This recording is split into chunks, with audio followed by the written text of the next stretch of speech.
The co-founder of Turning Point USA, Charlie Kirk, has died. And I found out he got shot about an hour ago while everything was still in motion. And I came across videos circulating online of the moment that he was shot. And it's a traumatic thing that we've experienced, people of this generation. So many moments of violence where we've watched people be taken from us, where we've watched the moment that their lives have been extinguished from this earth, almost to the point of being desensitized to it. But my friends, this was not one of those moments. You felt the weight of it all. I listened to people talk about it as things were unfolding, and you could feel the significance of it just on watching a video of the bullet striking him. And my friends, it doesn't really matter which side of the aisle that you fall on, because the aisle doesn't matter. There was so many things that Charlie Kirk said that I disagree with. There's some things that he said that I agree with. And none of that matters right now. None of it. It doesn't matter how you feel about him. It doesn't matter how you feel about the things that he said. What matters is we are at the tipping point of this country. In the aftermath of finding out about this shooting, people raced online to post their opinion. They raced online to post their thoughts and prayers. And I have to wonder how many people actually kneeled and prayed.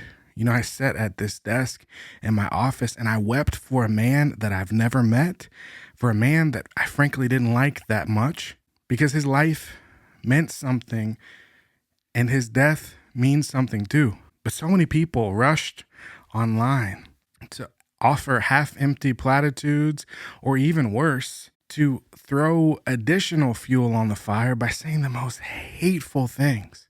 When did we become a country where it's funny to talk about civil war?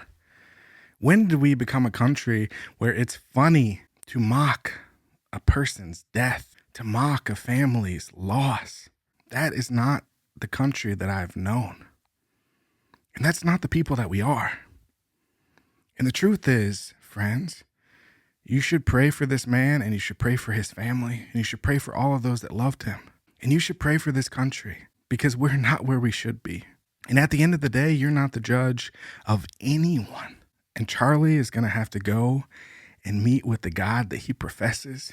And he's going to have to account for all the things that he said. And guess what? You can profess to be as Christian as you want to be. But at the end of the day, you're going to have to account for the things that you did on this earth with God. And that means all of us. And my friends, if you're a person that would criticize Charlie Kirk for his rhetoric, for the way that he incited people, for the hatred that you think that he proclaimed, your response to his exit from this earth matters.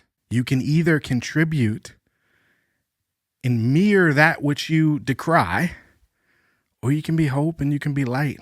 You can be love. My friends, our rhetoric matters, and it's about time that we wake up. It's about time that we recognize that Jesus had nothing to do with politics for a reason. And my friends, we can cloak whatever we want to in religion and Christianity, but it is not Christian. It is not of God. Spend your free time aligning on whatever side of the aisle that you want to, and support the politicians and the platforms that you want to, but understand that the heart of being Christian is that we hold each other in love, that we understand what it means to be human in the same way that Jesus did, in the way that Jesus understood being fully human and fully God. And my friends, the way that we act and the way that we respond matters. And if we lose our humanity, we lose God. My friends, I love you, and God loves you.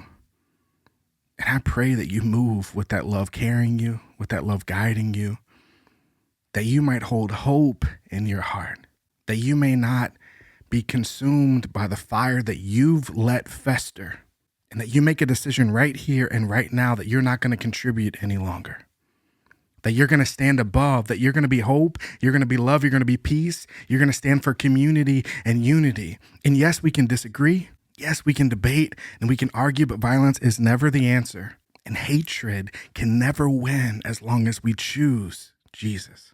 My friend, there is always hope, and that hope lies in Jesus.